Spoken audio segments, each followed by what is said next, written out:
Welcome, today in front of me Motorola Edge 30 Pro, and I'll show you how to change lock screen wallpaper on this device. So first we should go into the settings application and then click here on the wallpaper section. Here you can see that we can choose our new wallpaper from the live wallpapers, photos on our device previously taken or downloaded, for example from the internet, or just from the default wallpapers. And for example we can go with the first folder, and here you just can select one from these available, or just with another folder, that doesn't matter. And just can select for example this wallpaper.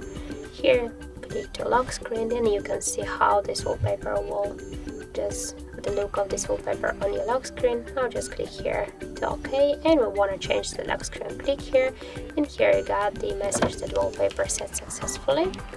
And as can you see, we just successfully changed our lock screen wallpaper. So that's it. Thank you guys for watching, and if you find this video helpful, don't forget to leave a like, comment and to subscribe our channel.